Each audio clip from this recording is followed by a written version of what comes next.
Buenas noches, ¿cómo están? Bienvenidos a el primer conversatorio de este año académico 2021, organizado por la carrera de Fonoaudiología de la Universidad Santo Tomás, en la sede Viña del Mar. Sean todos ustedes bienvenidos, gracias por asistir. Hoy día nos convoca el evento de la semana, que es la celebración del Día Mundial de la Voz.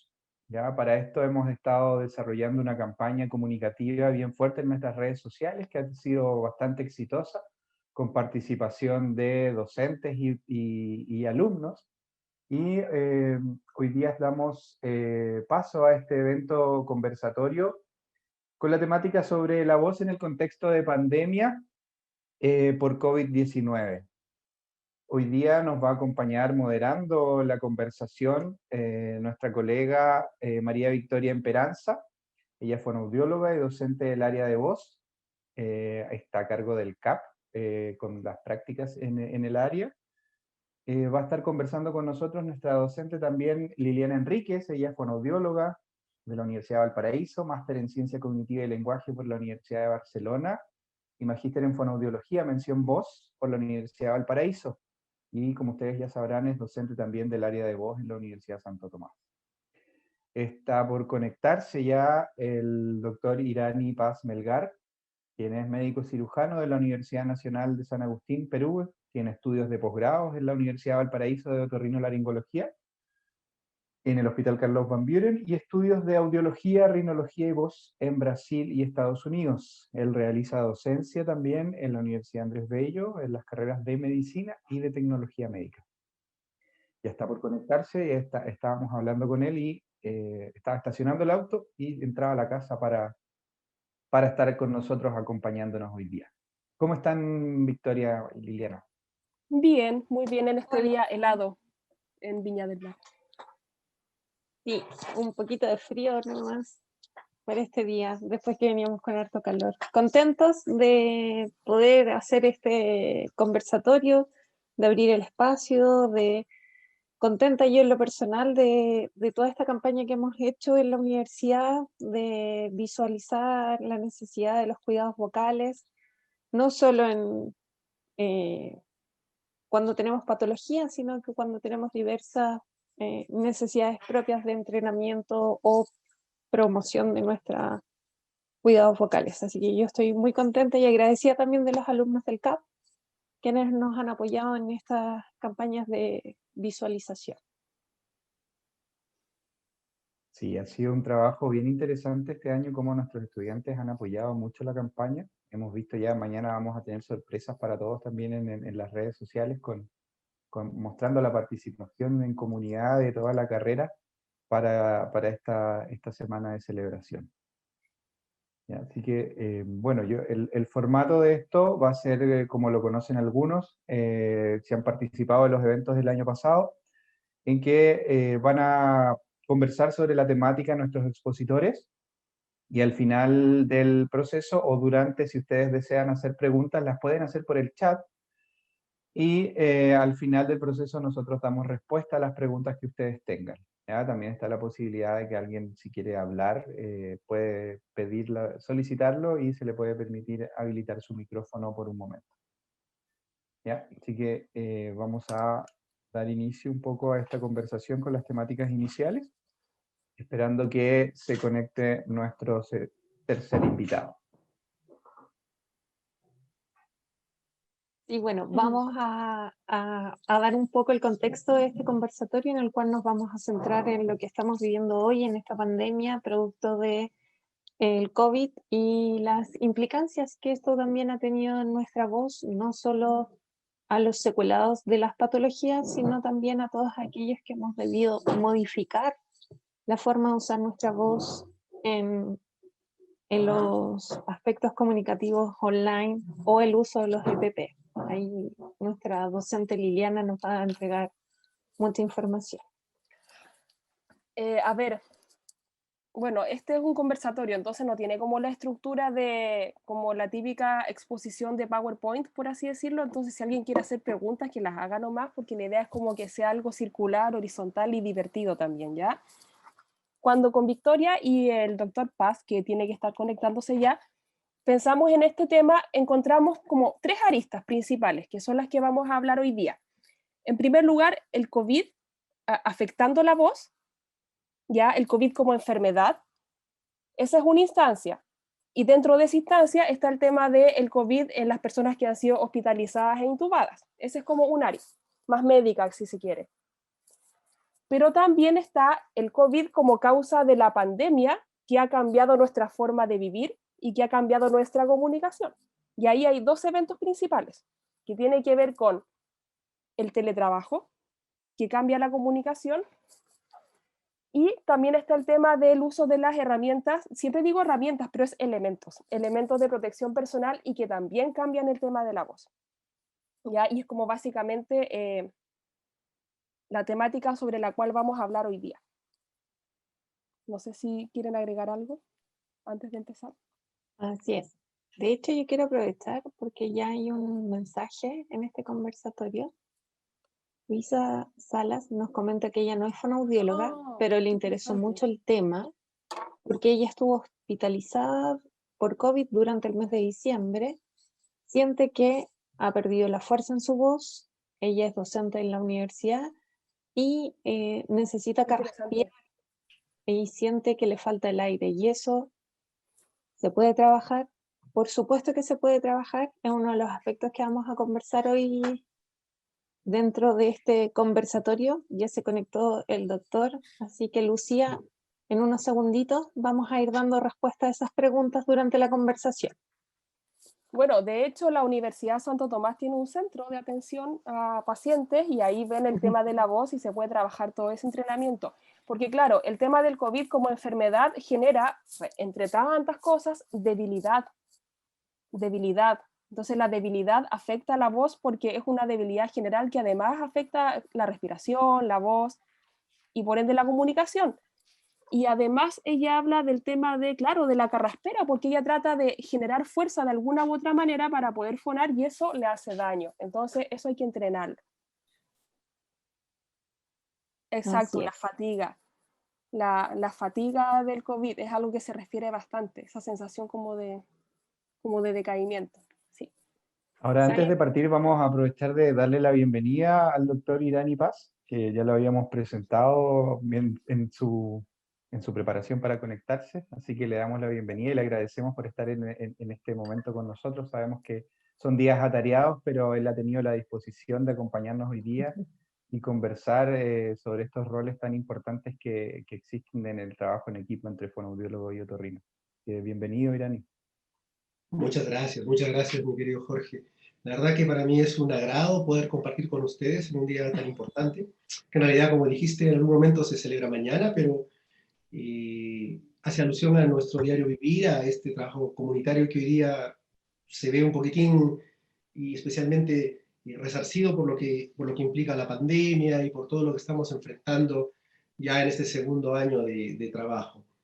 Así que yo feliz de poder también agradecerle a Liliana, con quien trabajo mano a mano con pacientitos, y bueno, agradecerle también a María Victoria por la delicadeza de haberme podido invitar a compartir un rato con ustedes este conversatorio. Bueno, yo les dejo aquí las pantallas, yo voy a estar ahí tras bambalinas ante cualquier problema y atendiendo después para ver las preguntas. Muchas gracias, Jorge. Gracias. Bien. Muchas gracias. Vamos a dar inicio entonces en este conversatorio. Estábamos un poco haciendo una pequeña introducción mientras lo esperábamos, doctor, respecto a cómo el COVID, cómo este cuadro que genera una afección mayoritariamente a nivel pulmonar va dejando secuelas en la producción de la voz. Ya lo comentó una de nuestras asistentes a este conversatorio, a este webinar, que ella sufrió el COVID y quedó con la secuela de la fatiga. Cuéntenos un poco, ¿qué es lo que usted ha podido ver en la clínica?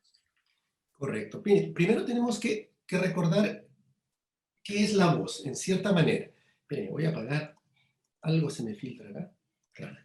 Listo.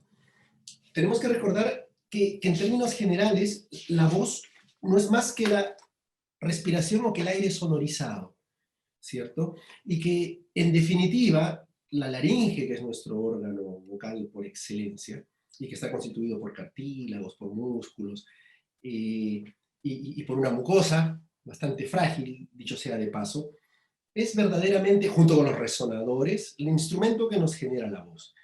Ahora, si teniendo ese concepto de que la voz es el aire sonorizado, el gran fuelle es el pulmón. Y el pulmón, evidentemente, en la zona del intercambio alveolo-pulmonar, es el que sufre más, o el que sufre de primera instancia en la mayor cantidad de nuestros pacientes con COVID. Por ende, durante y la patología y post-patología, esta presión de aire se ve mermada. Y el tener la fatiga, el tener una voz media gastada, el quedar medio disfónico, quedar con una tos residual o con una sensación, incluso que está descrita, de falta de sensibilidad a nivel laringio, es totalmente válido. ¿Mm?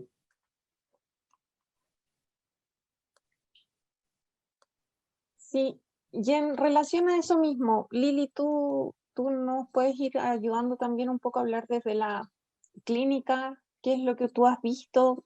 Yo en mi caso, en el CAP, nosotros en VOZ hemos recibido secuelados de COVID, tanto de tener una neumonía menor a pasar por un proceso mayor de intubación con invasiva. ¿Qué has visto tú, Lili? Bueno, lo que más se quejan los pacientes es el tema de la fatiga, lo que decía esta profesora creo que era de universidad, esta como sensación como de fatiga y de cansancio. Y también está el tema de personas que quizás tuvieron como periodos de toses muy prolongados, involuntarios, y que generó este fonotrauma. Como decía el doctor, son estructuras muy delicadas, entonces esta figura de estar colisionando una y otra vez cuerda con cuerda por 3 semanas, por ejemplo, genera estas lesiones. Entonces, por un lado está la debilidad de la que habla esta paciente, por ejemplo, pero por otro lado también está el fonotrauma de haber estado viviendo tantos periodos de tos, que es algo que incluso antes de la pandemia, por ejemplo, se podía ver quizás en alguien que tuvo bronquitis y estuvo 3 semanas, 4 semanas con estas toses que no paraban y que quedan con este patrón de tensión muscular y que hay que desactivarlo. Eso. Sí, en general los usuarios que nosotros hemos recibido en el CAP son usuarios que refieren la fatiga vocal, pero además a ellos les preocupa un poco que este proceso está visto muy desde la urgencia, desde recuperar el sistema respiratorio, pero sienten que se deja de lado el resto de las secuelas. Como ya respira bien, se va de alta y no hay una guía muy exhaustiva en relación a quienes, tal vez no todos los servicios cuentan con todos los profesionales, pero poder hacer las derivaciones y poder dar los espacios para que reciban una rehabilitación integral. Muchos refieren, como se ha dicho varias veces, la fatiga, el cansancio, la falta de potencia para hablar, el ya no tener ganas ni siquiera de hablar por teléfono o por videollamada porque cuesta que, se logra aumentar la intensidad y hay que trabajar harto sobre la respiración. Entonces, en esa estructura la terapia es bastante funcional.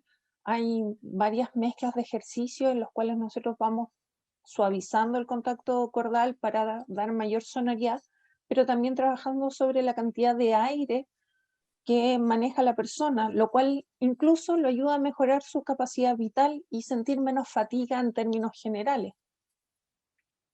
Sí, yo creo, fíjense que, como dices tú, María Victoria, el equipo de salud que hoy día está a cargo no solo del manejo intrahospitalario, sino del post-hospitalario, del alta, está al debe un poco en el sentido de que ha faltado integrar y considerar a la voz y en buena medida también a la deglución como parte de una complicación latente y que hoy por hoy pudiera estar un tanto rezagada, pero que vamos a ver va a cobrar importancia una vez, si Dios quiere, que esta segunda ola y que estos pics vayan descendiendo, dado que si bien el año pasado no teníamos muchos casos con un seguimiento estricto o con una patología epidemiológicamente muy catastrada o seguida, hoy día sí la tenemos y estamos viendo ya las secuelas propias del COVID y que no solamente guardan relación con la clínica, sino también con los tratamientos que estamos ofreciendo a los pacientes, y dentro de los cuales está la intubación,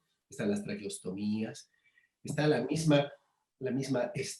mismo aparataje que se usa para inyectar el aire a presión positiva. Entonces, es una serie de factores que nos están dando una diversidad de patología que yo creo todos los centros están tratando de poderlos agrupar en la medida de lo posible para poder generar diferentes protocolos de manejo, pero en los cuales el manejo claramente o la terapéutica fonoaudiológica es vital para ello. Es muy interesante lo que mencionan, porque de hecho como el tema del contexto de la Semana de la Voz tiene que ver con eso, o sea, lo que decía Victoria antes. Claro, el paciente está respirando, el paciente está vivo, genial, pero claro, ¿y qué pasa con la voz, que es nuestro gran principal medio de comunicación? Como es algo tan cotidiano, muchas veces se pasa por encima. Entonces, por eso es que es importante estas instancias del Día Mundial de la Concienciación de la Voz, y que en el fondo entendamos que hay que cuidarla, trabajarla, promoverla. Eso. Sí, además, en general, dentro de los procesos que vive cada usuario, tienen distintos impactos. Nosotros, los que nos dedicamos al área de voz, hemos visto que tal vez para alguien una pequeña modificación en su voz puede ser un alto impacto emocional, como para otras personas estar casi sin voz puede ser algo natural. Entonces, la valoración emocional, sobre todo en estos procesos en los cuales los usuarios han estado mucho tiempo solos, producto de el aislamiento que viven mientras están con el cuadro propiamente tal, es algo que además debemos acompañar. Y eso es parte de todo el equipo de trabajo, de todos los equipos de salud, desde la visión de la humanización de la atención. Están saliendo varias preguntas. ¿Les parece si las vamos contestando? Yo quiero decir algo antes chiquitito, Sí. que así como que el año pasado no teníamos claridad respecto de esto porque era algo nuevo, es muy interesante mencionar como dato, no sé si estadístico, pero dato numérico, que el Servicio de Salud de Inglaterra y de Irlanda señalan como recomendación que si uno tuvo COVID y pasaron 6 a 8 semanas y las molestias vocales se mantienen, hay que hacer la consulta. Así como dato ya numérico, cuantitativo, como claridad. Lo mismo si es que uno mantiene un dolor de la garganta, por así decirlo, laringe, y si uno mantiene problemas para deglutir. Distinto el caso que por ahí están haciendo la pregunta para las personas intubadas, donde se asume que este periodo de alteración vocal va a ser seguramente más largo, más prolongado. Eso. Sí, pero preguntas nomás. Claro, siguiendo desde esa pregunta, las personas que pasan por un proceso de intubación y que tienen un proceso de ventilación a través de tubo endotraqueal, existe una alta probabilidad de que haya un daño estructural o que haya una atrofia. Exacto. Por lo tanto, el trabajo se va a basar en llevar desde la funcionalidad, buscar recuperar la funcionalidad en los aspectos deglutorios, volver a recuperar la seguridad en el proceso de alimentación, y en los procesos vocales poder favorecer tener una voz funcional. Probablemente, si el daño estructural es muy amplio, va a costar llegar a tener las expectativas de aquella voz que recordaban los usuarios. Sin embargo, de igual manera se logra generar una emisión funcional que permite que ellos se desarrollen y logran volver a insertarse dentro de sus labores profesionales, sociales, familiares. Claro, yo creo que de todas maneras, María Victoria, y eso totalmente de acuerdo con ustedes, hay que contextualizar primero el paciente, al paciente común y corriente, al paciente que trabaja con un nivel de exigencia de voz mediano, leve, del paciente que utiliza la voz como instrumento laboral y del paciente que la utiliza de manera más profesional, y que lógicamente eso genera una brecha entre que pueda el primer paciente no consultar, como dijo Liliana, en cierta forma acostumbrarse un poco a la afonía o disfonía, y el paciente que evidentemente, al volver al canto, al volver a impostar la voz o al levantarla, pierde esta potencia y tiene una fatiga respiratoria.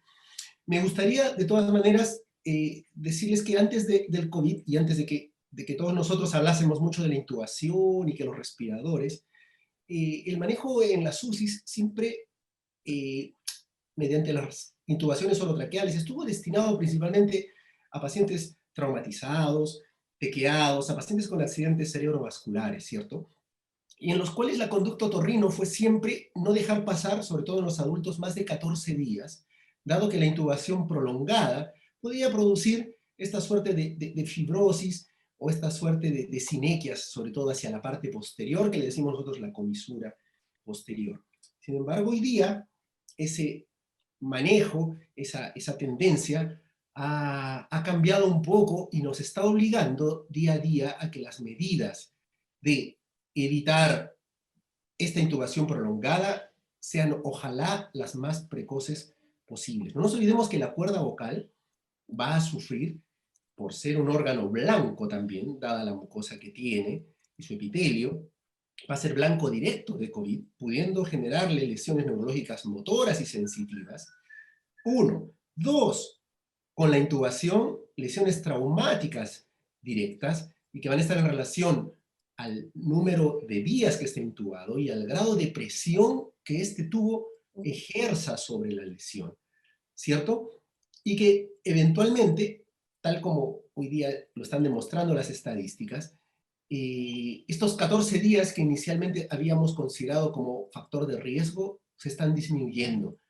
He recibido información de algunos centros del país donde la intubación se está pasando a traqueostomía de la manera más precoz posible, ojalá a los 5 o 7 días, de tal manera que minimicemos las secuelas que van a existir en estos pacientes, considerando que no solamente el daño va a ser por el tubo, ¿cierto? Físico, por el cuerpo extraño, sino también por esta lesión neurológica que perfectamente puede aquejar a nuestras pacientes. Y la diversidad de síntomas que hemos visto, pensando en lo que consulta Patricio Romero, de cambios fisiológicos, estructurales, posintubados, a mi juicio y desde el punto de vista de la voz, han sido parálisis cordales, paresias cordales, lesiones propias. No he visto granulomas propios de intubaciones extremadamente largas, pero que pudieran generarse a futuro, algunos grados de estenosis, de estrechez, y que evidentemente han generado este malestar. Sea además de un par de casos donde se han encontrado úlceras traumáticas, porque las intubaciones, entiéndanme, no son tan fáciles como uno las plantea, y no se dan generalmente en el momento que ojalá uno quisiera, ¿cierto? Y el paciente puede estar tosiendo, puede estar con mucho apremio respiratorio, y la intubación se vuelve traumática en el momento de iniciarse. Y por ende esto también genera graves lesiones, de las cuales hay que hacerse cargo después de que el paciente sea extubado o no. De todas maneras, la traqueostomía va a ser una medida preventiva con respecto a este evento que no deja de ser un evento importante y que evidentemente va a estar a cargo de todos nuestros UCIstas y el personal de salud que están en la primera línea enfrentando a los pacientes que llegan complicados. Sí, así es. Yo también había sabido de que se está adelantando el proceso de pasar a tráquea a los usuarios para evitar mayores daños y mayores dificultades, como dice el doctor. Sin embargo, la recuperación de ellos pasa por distintas etapas y etapas que tienen que ver con las complicaciones del cuadro también, porque hay algunos usuarios que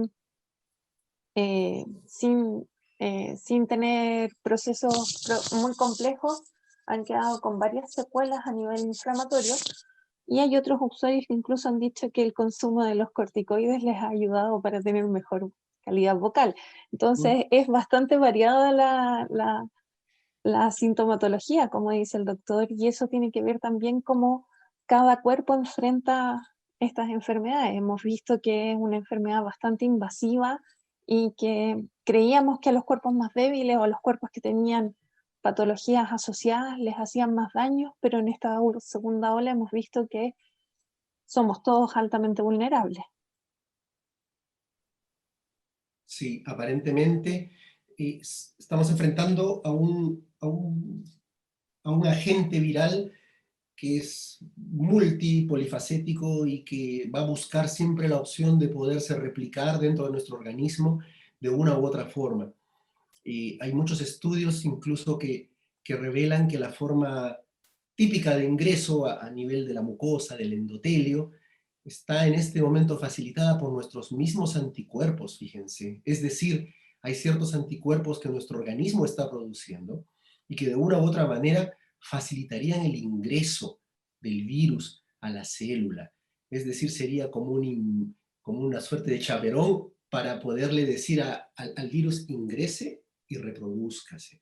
Es algo de lo nuevo que se está viendo. Por ende, es tan complejo y en este afán de replicación tan grande aparecen las famosas mutaciones, ¿cierto? Donde de pronto los grupos etarios de mayor vulnerabilidad van cambiando y hoy día tenemos niños con los PIMS, los famosos síndromes multisistémicos, y niños en las UCIs, muchachos de 18, de 20 años, de 30 años, que están también saliendo con muchas complicaciones. Entonces, hay una tarea grande y yo insto a que ojalá se tome las responsabilidades de todas las esferas y como dijiste tú bien, María Victoria, no solamente el hecho de que respire y el paciente se sanó. Acá tiene que haber así como decimos la higiene bucal, tiene que haber una higiene, yo creo, total, corporal y emocional del paciente.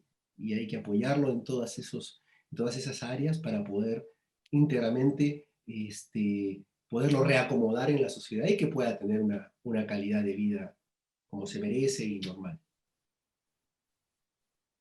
Sí, así es. Están preguntando por el tema de la ageusia y la anosmia. La verdad es que yo ahí en esa área no... O sea, entiendo que es parte de los síntomas, pero no, yo no he trabajado en esa área. Ya, yo puedo aportar algo. Acuérdense que cuando partimos con COVID entre febrero y marzo del año pasado, apareció sobre todo en Italia el famoso síntoma de la hiposmia, el famoso síntoma de la ageusia, pero sobre todo la pérdida del olfato, ¿cierto? Esto fue algo que claramente fue llamando mucho la atención y que yo recuerdo entre abril y mayo fue causal de que yo detectase en la consulta con pura anamnesis, por lo menos a 2 o a 3 pacientes que estaban con COVID y que ante la pérdida del olfato, sin ningún otro antecedente, ellos creían que se trataba de un resfrío o de un proceso inflamatorio de tipo alérgico. Es real. Recuerden que COVID, el virus, ingresa no solamente al epitelio respiratorio, sino que puede atacar perfectamente a cualquier célula del organismo, neurológica, renal, cardíaca, que tenga los receptores necesarios para que este virus se replique en su interior. ¿Correcto? Y el sistema nervioso central es uno de ellos, es uno de ellos. Por ende, el ascenso de las partículas y de las micropartículas del virus cuando llegan hacia la zona etmoidal, que es la zona alta, ¿cierto? De la calota, de la parte anterior de nuestro hemisferio, en la parte alta de etmoides, pueden llegar a nuestro bulbo olfatorio. Y el daño a nivel del bulbo olfatorio puede ser de tipo parcial, puede ser leve o puede ser total. Y ahí los daños van desde la pérdida temporal del olfato, fíjense, y lo que hoy por hoy se está viendo son las famosas parosmias. Y las parosmias son aquellos cambios en el olfato con los cuales quedan muchos pacientes. Yo de hecho debo tener más o menos una decena de pacientes que han quedado con diferentes grados de alteración del olfato. Alteraciones no tanto hacia menor, porque esas son las hiposmias, esas al final se pueden ir supliendo, o problemas del gusto. Pero las que más trabajo nos están dando son las parosmias. Sin ir muy lejos, les contaré que el día de hoy justamente vi una paciente que la vi hace muy poco y está muy angustiada, y que siente exacerbación de algunos olores. Ella tuvo COVID en febrero, perdió el olfato y luego de recuperarlo empezó a sentir distorsión de los olores, que es una parosmia totalmente válida para efectos de esto, ¿cierto? Y que en este momento no tiene mucha forma de ser manejada. Nosotros clásicamente para las inflamaciones de las vías aéreas superiores usamos corticoides tópicos, en los cuales está la fluticasona, la mometasona. Sin embargo, al no haber un patrón, como en muchos de los síntomas de COVID, estamos frente todavía a un reto y saber qué podemos hacer. ¿Cómo los estoy manejando? Yo lo estoy manejando con las medidas más conservadoras, porque sé que lo más probable es que sea una afección a nivel neurológica. Tengo el dato además de un paciente, fíjense, de Copiapó, por un colega que tengo, que perdió el olfato y que tuvo los recursos para hacerse una resonancia magnética post-COVID y encontraron que el bulbo olfatorio, ¿cierto?, que guarda relación con nuestro primer par craneal, estaba prácticamente abolido, se había atrofiado por completo. La mucosa respiratoria estaba recuperada, el paciente se sentía bien, pero había quedado con una anosmia asociada a este daño a nivel, digamos, central, neurológico propiamente. Entonces, esto de las pérdidas del olfato y las pérdidas del gusto han tenido todos los patrones habidos y por haber. Gente que ha recuperado al día 15, cuando se le acabó la cuarentena, recuperó el olfato, otros que han quedado 2 meses, 3 meses. Yo tengo un poquitín de todos, es la verdad. Pero son las parosmias las que más complicación traen, las personas que quedan con olores no habituales o con exacerbación de algunos. Gente que al comer, por ejemplo, siente que la sal o algún tipo de aliño se le exacerba y le molesta, le incomoda, sabores y olores que antes para ellos eran agradables, hoy día son muy desagradables. Sí, así es. Y bueno, desde nuestro lado, desde nuestra área, siempre es bueno cuando trabajamos con los usuarios ir controlando estas alteraciones, puesto que muchos ejercicios de respiración, cuando están con una sensibilidad mayor al olfato, podría significar que les generara desagrado. Entonces es importante interesante saberlo, sí. ir trabajando y conociendo esas áreas, puesto que debemos irnos también colocando en el lugar del usuario para poder entregar de mejor manera las respuestas. Así que eso. Patricio agradece la explicación del doctor. Y fue muy Gracias, completa. Patricia. Sí. Muchísimas gracias, muchísimas gracias. Pero no caer en tanto tecnicismo, porque de todas maneras la idea es poder transmitir esta información de manera transversal para que todos podamos hacernos parte de la terapéutica también, del conocimiento y poder enfrentar mejor esta pandemia. Sí, así No, es, doctor. Doctor, no, ha sido bastante claro. Desde esta misma área del COVID, vamos a irnos un poquito también hacia la prevención para no enfermarnos, ¿no es cierto? Cambiar, que tal vez los funcionarios de salud los tenían un poquito más integrados, de utilizar mascarilla en algunos espacios clínicos cuando trabajábamos con algún tipo de paciente, pero esto de normalizar el uso de mascarillas o protectores faciales, ¿usted ha visto consulta, ha visto que ha aumentado la consulta en los usuarios respecto de, desde que uso la mascarilla, me pasa? Sí, fíjate, yo lo enfocaría a varios aspectos. Vamos de lo más coloquial a lo más social.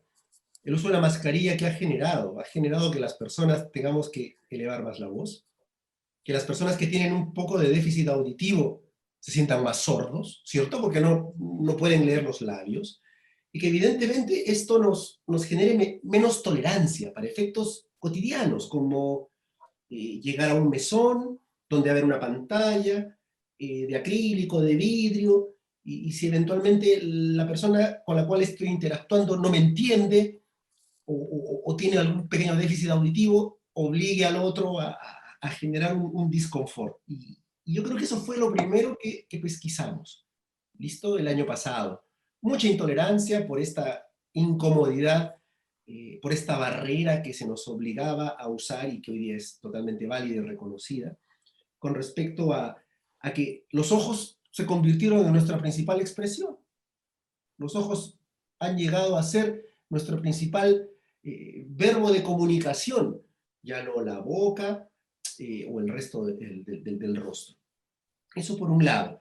Por otro lado, si nos metemos un poquito inmersos a la patología, pacientes con algún grado de rinitis, con algún grado de problemas restrictivos respiratorios, llámense mecánicos por problemas de tabique, por problemas de alergias, evidentemente han visto reagudizados los síntomas.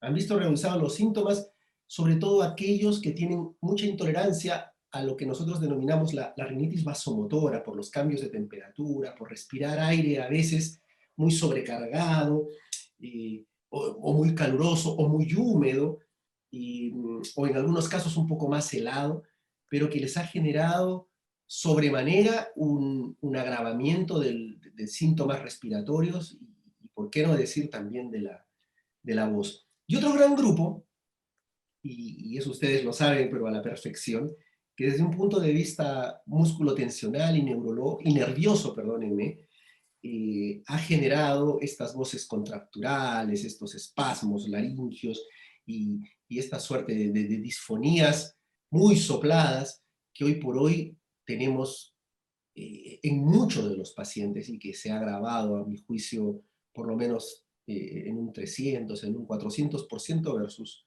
versus años anteriores, pre-pandemia. Entonces yo separaría en eso, yo separaría entre lo laboral, lo coloquial, lo del día a día, los pacientes con alguna patología previa, alguna patología de tipo crónica y evidentemente esta otra esfera. Es complicado el tema porque está, por un lado, la mascarilla, pero es que además está el escudo facial. Y hay estudios que señalan que la mascarilla más el escudo mitiga hasta en 30 decibeles la señal. Es muchísimo. Entonces, el humano siempre tratando de comunicarse, ¿qué es lo que hace? Pucha, ha generado estas mascarillas con visores, las cuales, claro, permiten ver la cara del otro, pero mitigan aún más el sonido. Entonces, se plantea que el beneficio que podría traer este tipo de mascarillas no es suficiente respecto de cuánto ensordecen el sonido. Que quizás si, por ejemplo, una persona va a trabajar con un niño con hipoacusia, sí, está bien para que pueda mirar los labios, pero si no, la ganancia no va a ser suficiente. El tema de la mascarilla es bastante significativo en ese sentido, ya para qué decir las N95 que ocluyen totalmente. Entonces, eso genera hiperfunción.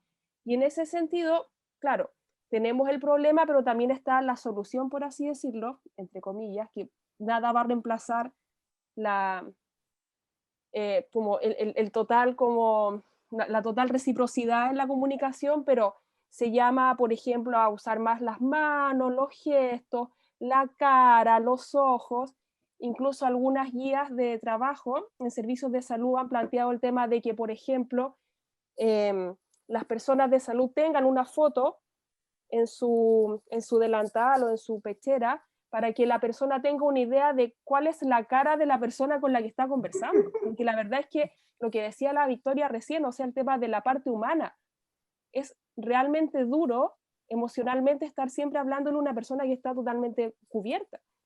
Porque claro, cuando se trabaja en el tema de, sobre todo en el área de la voz, que nosotros tenemos estos como procesos que generan aerosolización, cuando evaluamos la voz, cuando rehabilitamos la voz, tenemos que estar con la mascarilla, con el escudo, con la pechera, con los guantes. Entonces, la verdad es que eso, desde el punto de vista de la comunicación, la obstaculiza totalmente.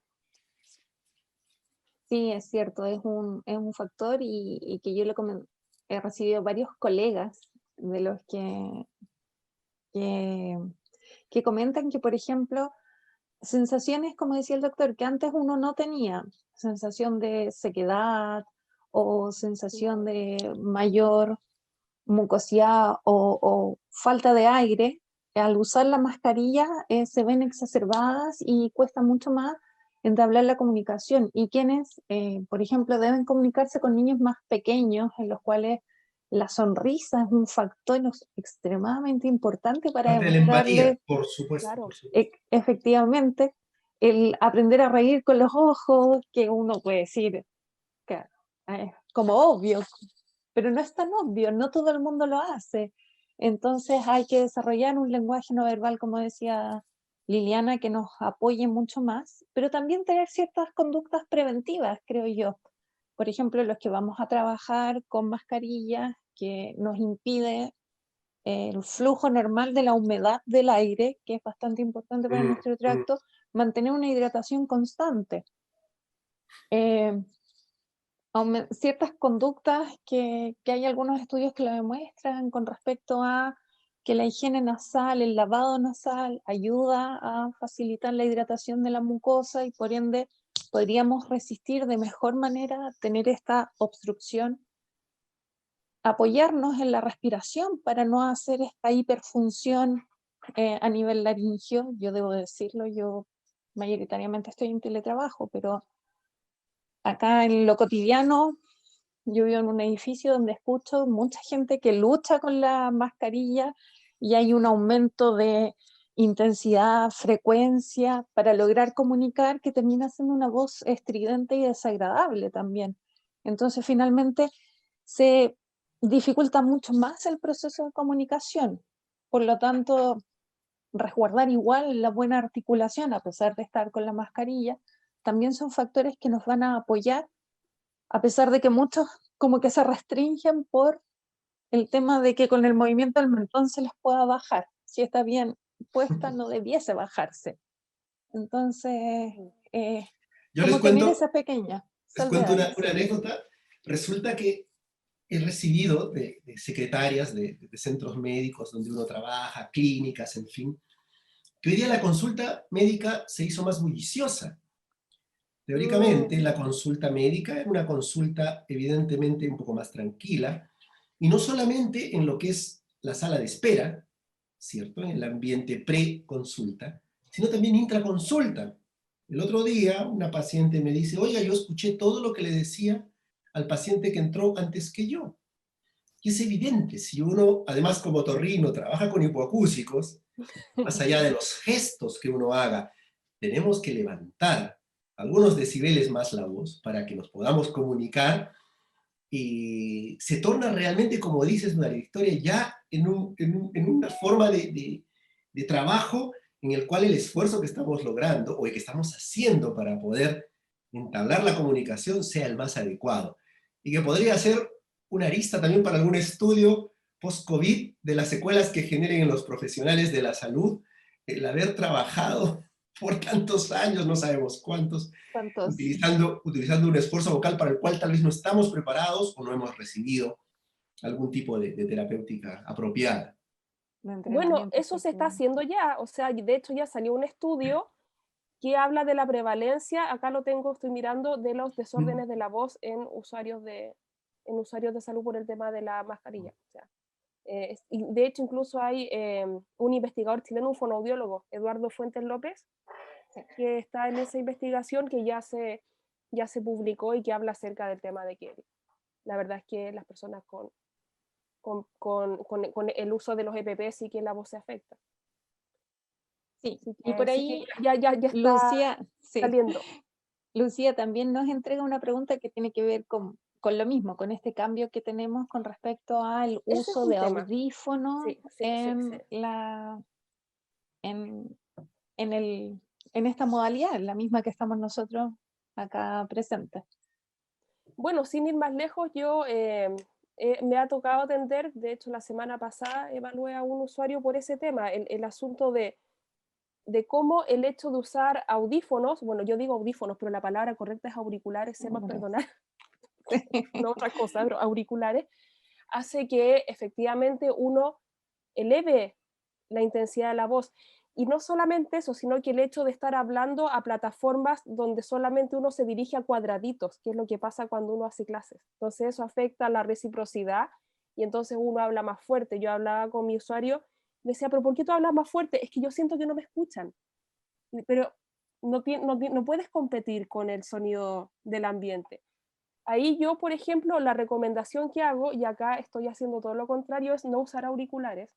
La verdad es que estos auriculares yo los uso porque tienen un micrófono, pero yo en general no uso auriculares porque efectivamente generan, al ocluir como la retroalimentación auditiva hacen que uno hable más fuerte.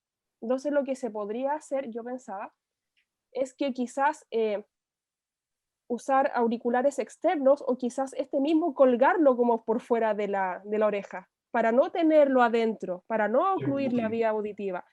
Y además, por el otro lado, poner un tapón de estos como para dormir con menos ruido, para poder escucharse. Cuando una persona se escucha, enseguida habla más bajo. Entonces, eso son formas de proteger también esta hiperfunción. ¿Qué he visto Como yo? cuando, sí, ya, sí. Maravillosa, maravillosa la participación tuya, Liliana. Yo me voy al lado más médico, evidentemente tengo que velar por eso. Y yo he visto, por exceso, mal uso y abuso de los audífonos o auriculares, patologías inflamatorias del conducto auditivo externo, llámense pequeñas pericondritis, otitis externas, reagudización de pacientes que son propensos a tener dermatitis del conducto o a tener exceso de cerumen. Acuérdense que con este estrés que estamos viviendo, todo nuestro organismo también se estresa. El órgano más grande que tenemos es la piel, y la piel recubre nuestro conducto auditivo, ¿ya?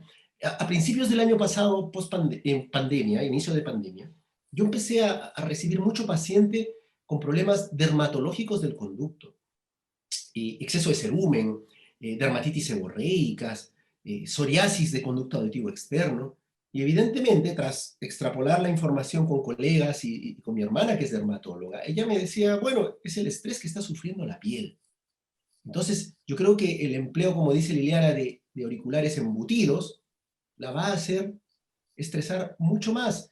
Entonces estamos viendo eczemas del conducto, reacciones alérgicas del conducto, aumento de la producción de cera, aumento de la producción seborreica, que para ya efectos emocionales, más la presencia de un cuerpo extraño en el conducto, va a ser tremendamente dañino y lo está haciendo.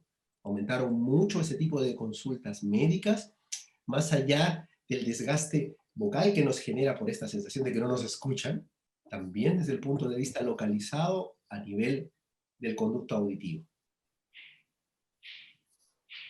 Sí, así es. Bueno, desde mi experiencia, yo siempre lo he comentado, cuando yo empecé a hacer las clases online, en este proceso medio a la fuerza que tuvimos en marzo del año pasado, yo no encontré nada mejor que comprarme unos fonos muy grandes, ¿ya? Para poder concentrarme y no distraerme con el ruido ambiente de la casa. Ruido ambiente que los alumnos escuchaban igual, pero yo no lo escuchaba, no me distraía. Pero sí me pillé que efectivamente cuando uno no está acostumbrado y tiene que entrenarse para eso, cae en una hiperfunción muchas veces por no estar atento al escucharse. Ahora, cuando uno tiene un buen entrenamiento, puede tener cualquier tipo de obstáculo auditivo, ya sean fonos intracanal, fonos completos, hay unos con unas esponjas que aíslan el sonido, casi sin sonido ambiente, que de igual manera nos permite el buen entrenamiento, manejar y controlar la intensidad, lo que dice la Lili. Cuando uno logra escucharse, inmediatamente se regula.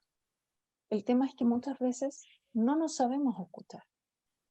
Y ese es el mejor ejemplo, y yo lo uso mucho en clase, cuando uno entra a las clases y le dice, ya, ahora vamos a decir una A despacito, y ahora van a decir una A fuerte. Y esa A fuerte le sale en frecuencias agudas. Y es como, yo les pedí fuerte, no pedí agudo. Y claro, ese control nos cuesta entrenarlo porque el sistema es el mismo que utilizamos tanto para cambiar frecuencia, cambiar intensidad. Entonces ese descontrol, muchas veces en estas opciones, las cuales no hemos visto tener que trabajar en circunstancias anormales, es importante poder entrenarlas. Así Y es, que y es interesante mencionar que eso es algo que se hace a nivel de terapia de voz de fono. O sea, el tema del entrenamiento, efectivamente, yo lo he trabajado antes del COVID con profes, por ejemplo, esto de poder trabajar la función vocal con ruido de fondo, con auriculares, con el sonido de una sala de clase simulado. O sea, es un trabajo que se hace. Algo iba a así comentar, es. pero lo olvidé. Oh, lo Mientras lo olvidé. recuerdas, Sí, también le hacemos era como, claro, es un aspecto bastante de profesional de la voz que se realiza, pero hoy en día es válido para ser utilizado por cualquier persona en estas condiciones, siempre y cuando les permita prevenir cualquier patrón de tensión inadecuado. lo que iba a comentar era que toda la vida la gente que está en el mundo del arte, los cantantes muchas veces cantan sin escucharse y han aprendido a monitorear su voz solamente o principalmente con la información propioceptiva que ellos sienten al cantar, los ajustes musculares. Entonces, es un trabajo que se hace y que nosotros a veces como no nos damos cuenta, pero muchas veces los cantantes cuando cantan, ellos no se están escuchando y son capaces de regular el sonido así, con mucho control, y es parte de su formación profesional. ¿No? Y COVID también afecta la propiocepción Auditiva. a nivel laringio, así que Sí, Sí, sí, evidentemente sí. en ellos este hándicap, esta discapacidad va a ser, y es fatal, ellos se van a dar cuenta rápidamente de este problema que están Sí. teniendo, sensitivo y a la vez propioceptivo, ¿sí? ¿No? Sí, es sí. un hecho real.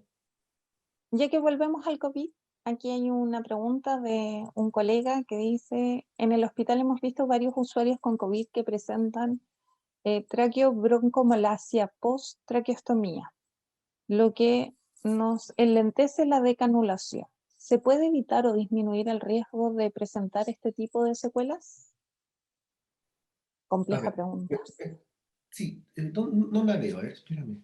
En Es que está en un el chat diferente. diferente, al lado, doctor, mire, esta Ya, participante, ya, ya, ya, sí, ya. Sí, es como que hay dos Súper, chats, no sé súper, por qué. súper, sí, súper. Bueno, acordémonos que la traqueobroncomalacia, básicamente nosotros la hemos visto en niños.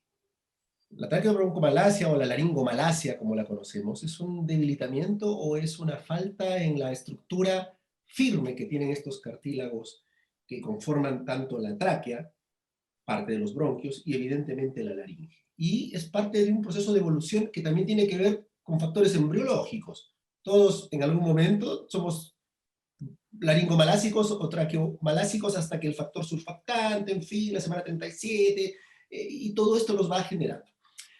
Sin embargo, la traqueobroncomalacia como complicación de la traqueostomía clásica en una UCI, no ha sido o no fue antes de este evento algo tan relevante, al menos nunca fue motivo de mayor consulta. Nosotros siempre vimos postraqueostomías, zonas de fibrosis, adherencias, estrecheces, pero la malacia propiamente no ha sido algo asociado al proceso. Entonces yo creo definitivamente que tiene un trasfondo netamente viral y neurológico, es decir, de un daño a nivel de la mucosa, que, que es este epitelio cilíndrico ciliado, que engloba toda nuestra vía respiratoria, más que al proceso de traqueostomía propiamente, o inclusive yo les diría más que al mismo proceso previo tal vez de una intubación. Por lo mismo, les comentaba que en Copiapó, en esta clínica, en el hospital de un colega mío, están haciendo ya prácticamente todas las traqueostomías después del 7º día. Han visto que no solamente los pacientes responden mejor, sino que las secuelas son un tanto menos. No esperan a que de pronto la tráquea o la laringe pueda tener una complicación obvia por el número de días, sino que a la vez es traqueostomizado para que también las medidas terapéuticas de apoyo respiratorio pueda funcionar antes sin tener que llegar a eso. Pero desconozco a ciencia cierta si este tema de la malacia traqueobronquial, no tengo estadística, puede estar asociado a la traqueostomía, lo dudo. Yo creo que es más un tema muy en relación a la afección viral, digamos, directamente. Muchas gracias, doctor. Doctora, hay otra pregunta que en ese mismo chat que la hace Lucía con respecto a si es posible que un síntoma o secuela sea la lengua como que se ensancha. Sí, su Mm. pregunta. Como una Sí. ¿Les ha pasado eso? Yo lo que he visto son disgeusias. Tengo un par de casos de pacientes post-COVID que han quedado con malestares en la lengua de sensación inflamatoria y que incluso han sido catalogados como el famoso síndrome de boca urente, en la cual la lengua básicamente duele, arde, Ujú. molesta, y hay sabores que antes, lo mismo que estábamos hablando de la parosmia, no Claro. molestaban y ahora se sienten muy intensos. Como de percepción. Pero que exista una suerte de hipertrofia de la musculatura lingual y que objetivamente uno quede medio macroglósico, digamos, después del COVID, no he tenido oportunidad de registrar algún caso al respecto. Ok, Yo gracias. tampoco.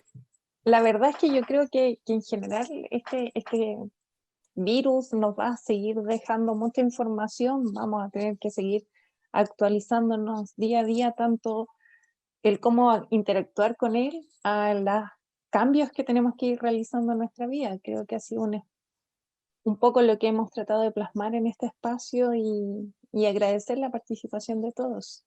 No sé si hay más preguntas. ¿Ahí me escuchan? Ahí Ahí sí. Ah, perdón. Me preguntaban si se va a poder ver el video después, así que hay que ver después si está la plataforma institucional para poder mostrarlo. Así que ahí yo creo que va a quedar alojado la conversación. Creo que fue un espacio de 1 hora que se pasó muy rápido, con un tema muy contingente, muy interesante. Eh, Fue súper fluido, yo estaba feliz, entusiasmado viendo, recibía muchos comentarios por interno, por los distintos chats de colegas de la universidad que estaban conectados, que estaban mirando y agradecían el formato y la información tan cercana respecto de algo que nos está pasando ahora y que está vinculado a la fonoaudiología y a la otorrinolaringología.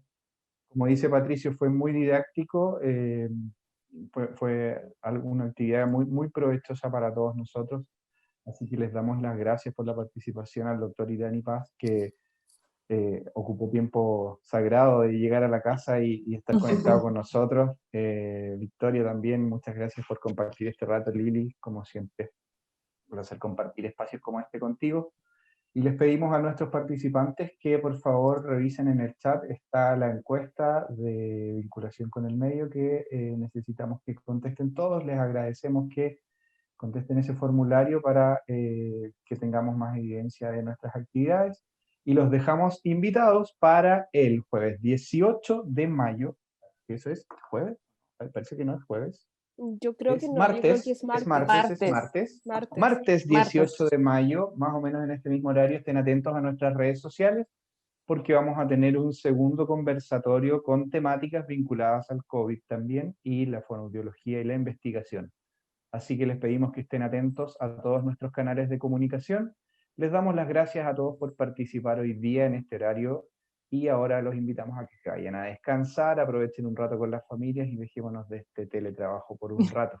Sí. Un gran abrazo a Jorge, todos. antes de cerrar, Agradecerles, Jorge, nuevamente, Liliana y María Victoria de la universidad, por la deferencia en haberme invitado. Yo también me dedico un poco a la docencia bajo este formato, y si bien no es el más adecuado, es el que hoy por hoy tenemos que usar. asumir como es el que vamos a tener que manejar de la mejor manera. Y si, como dice Patricio en el chat, hemos sido didácticos, creo que hemos cumplido nuestro objetivo y lógicamente no dejar de decir siempre que la gente guarde la distancia, usemos las mascarillas, cuidémonos y no tratemos, o mejor dicho, no salgamos, no hagamos contacto si es que no es necesario hacerlo. Gracias a ustedes. Pasen Gracias a usted. una hora muy, muy, muy bonita y muy agradable en su compañía. Muchas gracias, doctor. Sí, Jorge, yo quería agregar también, para las personas que tengan curiosidad o necesiten apoyo, nosotros en el CAPVOZ estamos dando atenciones en modalidad online. Por lo tanto, que nos escriban por las redes sociales y ahí nosotros podemos contactarlos de forma más directa. Ahí dejo en Llega el al chat mail. el correo del CAP para que las personas que necesiten atención o apoyo fonoaudiológico en el área de voz se comuniquen directamente con nosotros. Ahí estará Victoria con nuestros estudiantes dispuestos a ayudarles. ¿Ya? Que tengan una excelente noche, que estén súper bien. Sí. Un abrazo grande. Gracias. Chao, chao. Chao, que estén muy Chao. bien. Gracias.